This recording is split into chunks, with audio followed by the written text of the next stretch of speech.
Siku ya wanawake duniani ilianza kutokana na jitihada za wanawake 15,000 mnamo mwaka 1908 walipoandamana mjini New York, Marekani, wakidai kupunguziwa muda kufanya kazi, ujira wa kuridhisha na haki ya kupiga kura.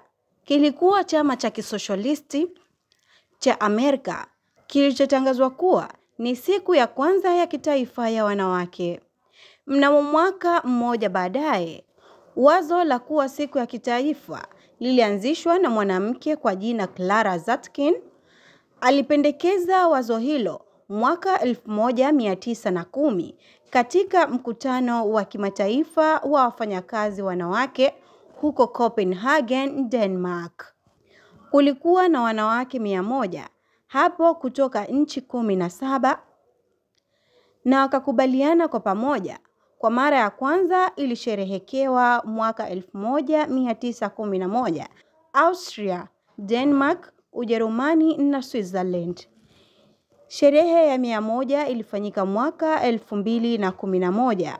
Hivyo mwaka huu ni sherehe ya 107 ya wanawake duniani. Suala hilo ilikuwa rasmi mwaka 1975 baada ya Umoja wa Mataifa kuanza kusherehekea siku hiyo na baadaye kubuni kauli mbiu ya kwanza mwaka 1996 ikiwa ni furahia yaliyopita, panga kwa ajili ya baadaye. Siku ya kimataifa ya wanawake duniani imekuwa siku ya kutathmini maendeleo ya wanawake katika jamii, katika nyanja za siasa na uchumi. Kulikuwa pia na mgomo na maandamano yaliyoratibiwa kwa ajili ya kusisitiza masuala ya usawa.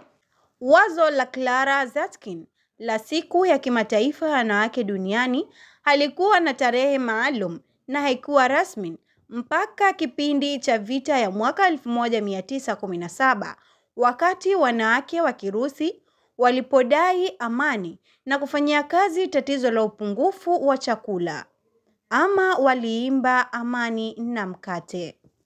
Siku 4 za mgomo zilifanya watawala wa Urusi kuwapa wanawake haki ya kupiga kura.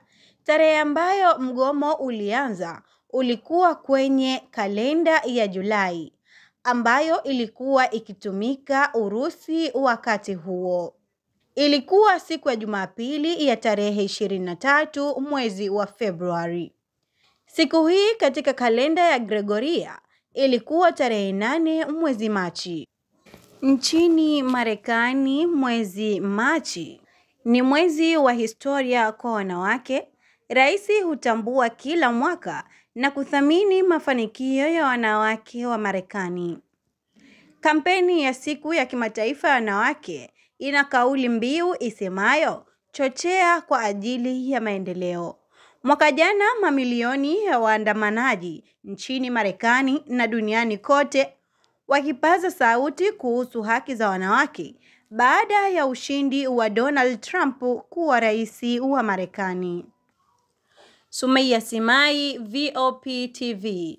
Tembelea YouTube channel yetu VOP Online TV kwa habari moto moto. Subscribe kisha bonyeza alama ya kengele ili kuwa wa kwanza kupata taarifa zetu. Usisahau kulike, kucomment na kushare. VOP Online TV.